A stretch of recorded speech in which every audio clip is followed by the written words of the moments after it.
কিছু ভ্রমণ থাকে যেগুলো শুধু ঘোরা নয়, মনকে একটু শান্তি প্রদানও করে। চিল্কা লেক ঠিক তেমনই এক অভিজ্ঞতা।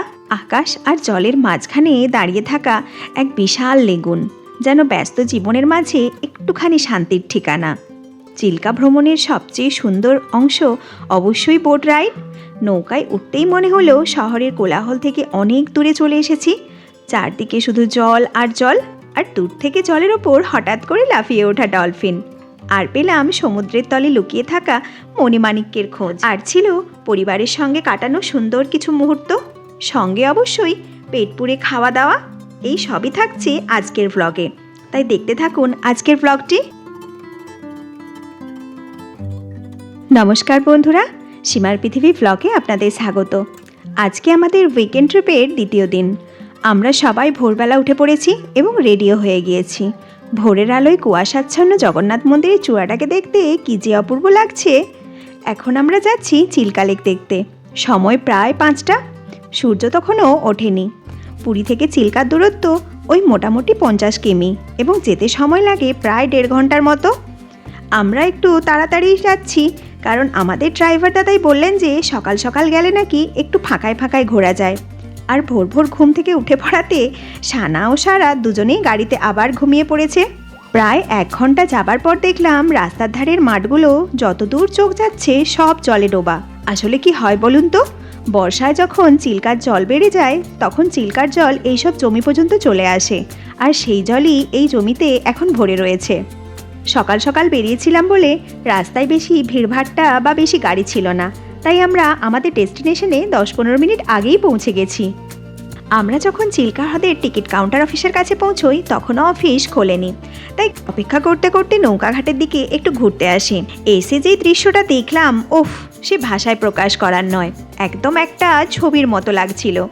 এইরকম সুন্দর দৃশ্য এর আগে আমি কখনো দেখিনি। এবারেই বুঝলাম যে ড্রাইভার দাদা কেন এত সকাল সকাল আসতে বলেছিলেন। সত্যি, যদি সকাল সকাল না আসতাম এত অপূর্ব দৃশ্য হয়তো দেখতেই পেতাম না। কিছুক্ষণ অপেক্ষা করার পর অফিস খুললে চিল্কা ঘোরার জন্য বোটের টিকিট কাটি। এখানে বোটের জন্য 3 রকমের প্রাইস রেট ছিল, কারণ পুরো চিল্কা তো আর একদিনে ঘোরা সম্ভব নয়, তাই বিভিন্ন স্থানে ঘোরার জন্য সেই হিসেবেই ওদের প্রাইস রেটটা ঠিক করা হয়। তাই আমরা কি দেখলাম চলুন তাহলে আপনাদেরও দেখাই। এদেরই অফিস থেকে লাইফ জ্যাকেট দিচ্ছিল। আমি, সানা ও শোভন সেগুলোই পরছিলাম, আর আমাদের দেখে সারাও বায়না করে বসলো, মা আমিও লাইফ জ্যাকেট পরবো। ওকে আর কি করে বোঝাই যে লাইফ জ্যাকেটটার সাইজটাই তো ওর মতো, কিন্তু আমার মনে হয় এই ছোট বাচ্চাদের জন্য লাইফ জ্যাকেটের ব্যবস্থা করলে ভালোই হতো। চিল্কার নৌকাঘাটের চারপাশে ছিল যেন একটা অদ্ভুত শান্তি।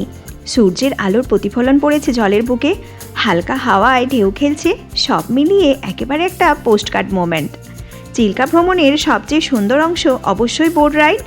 নৌকায় উঠেই মনে হবে আপনার যে শহরের সমস্ত কোলাহলকে পিছনে ফেলে যেন আপনি অনেক দূরে চলে এসেছেন।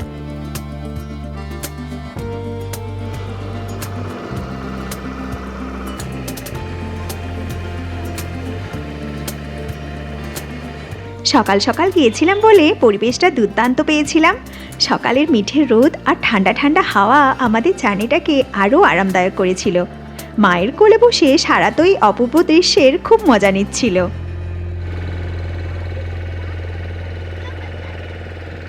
নৌকায় যেতে যেতে আরও দেখলাম একদল বাফেলো এখানে জলের মধ্যে দাঁড়িয়ে রয়েছে।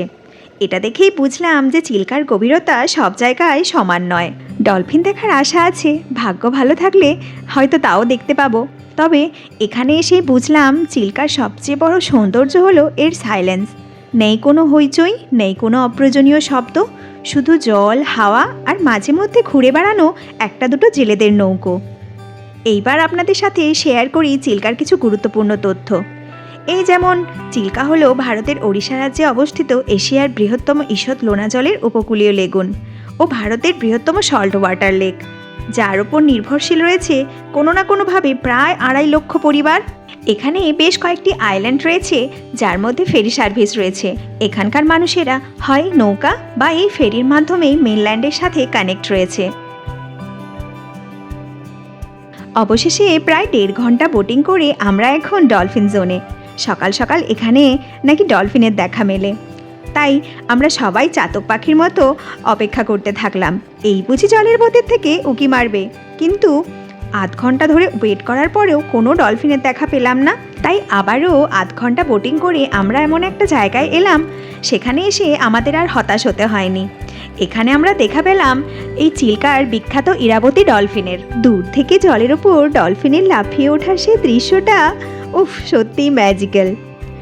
এই 2.5-3 ঘন্টা বোটিং করার পর, ডলফিন দেখার পর আর দীর্ঘক্ষণ নৌকায় করে চিল্কা ঘোরার পর আমার কি মনে হলো জানেন?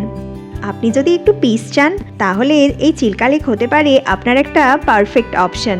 এখানে এসে আপনার শুধু মনে হবে যে আপনি শুধু বেরিয়ে গেলেন না, নিজের ভেতরে যেন আপনি নতুন কিছু একটা খুঁজেও পেলেন।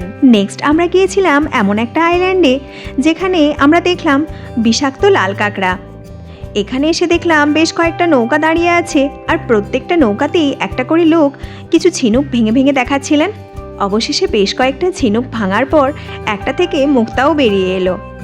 তারপর আবার কোরাল স্টোনও ভেঙে ভেঙে দেখাচ্ছিলেন, যেখান থেকে 2টো প্রবাল ও একটা মুন স্টোন পাওয়া গেল। এইসব স্টোনগুলোর অ্যাস্ট্রোলজিক্যাল ভ্যালু রয়েছে।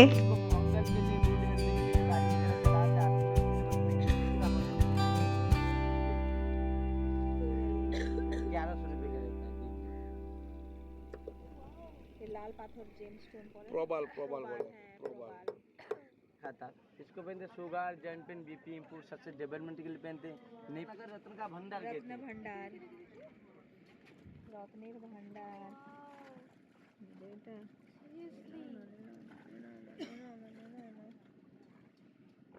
তো যাই হোক, ওখান থেকে আমরা সোজা চলে গিয়েছিলাম এমন এক আইল্যান্ডে যেখানের এক প্রান্তে ছিল চিল্কা আর অন্য প্রান্তে ছিল সুদূর বিস্তৃত বঙ্গোপসাগর।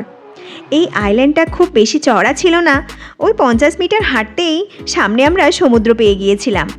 বিচে সানা ও সারার সাথে একটু খেলা করার পর প্রচণ্ড খিদে পেয়েছিল, কারণ সকাল থেকে আমরা সেভাবে কিছুই খাওয়া দাওয়া করিনি। এখানে ম্যাগি পাওয়া যাচ্ছিল, আর বাচ্চারা তো ম্যাগি পেয়ে খুবই খুশি হয়েছিল। খাওয়া দাওয়া সেরে আমরা আবার বোটে চেপে পড়ি, কিন্তু এইবার আমাদের আর বেশি সময় লাগেনি ফিরতে।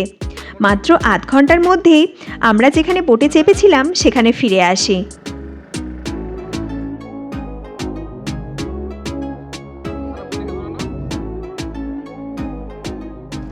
পাঁচ ঘন্টা ধরে বোটিং করার পর আমরা যখন হোটেলে ফিরি তখন দুপুর প্রায় 2টো। লাঞ্চ টাইম হয়ে গিয়েছিল, তাই হোটেলের রেস্টুরেন্টেই লাঞ্চ করে নিচ্ছিলাম।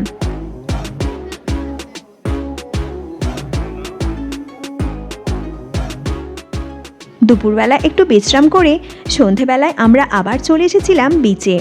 সানা ও সারা দুজনেই বিচে এসে খুব খুশি হয়েছিল।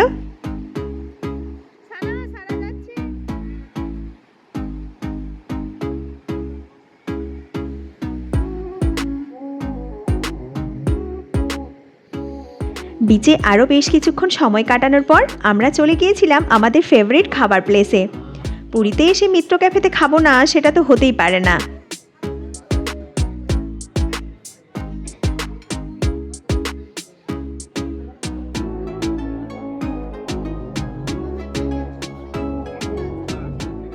মিত্র ক্যাফের ফিশ ফিঙ্গারটা আমার দুর্দান্ত লাগে খেতে, তাই যতবারই এখানে আসি প্রতিবারই এটা খেয়ে থাকি। মিত্র ক্যাফেতে সুন্দর একটা ডিনার করার পর হোটেলে ফিরে যাই। নেক্সট দিন সকালবেলায় হোটেল চেক আউট করে আবার আমরা একবার বিচে যাই। এক কাপ চায়ের কাপে চুমুক দিতে দিতে সূর্যোদয় দেখা সত্যি অপূর্ব এক অনুভূতি হয়, যা ভাষায় প্রকাশ করা যায় না। এই একটা দৃশ্য দেখার জন্যই তো দূর দূরান্ত থেকে মানুষ ছুটে আসে এই সমুদ্র দেখতে। চলুন তাহলে এবার আমাদেরও পালা ভুবনেশ্বর ফেরার। ব্লগটি কেমন লাগলো কমেন্ট করে আমাকে অবশ্যই জানাবেন। ভালো লাগলে একটি লাইক করে দেবেন, আর সীমার পৃথিবী ভ্লগ চ্যানেলটি সাবস্ক্রাইব করে দেবেন। দেখা হচ্ছে তাহলে পরের ভ্লগে, ততক্ষণের জন্য বাই।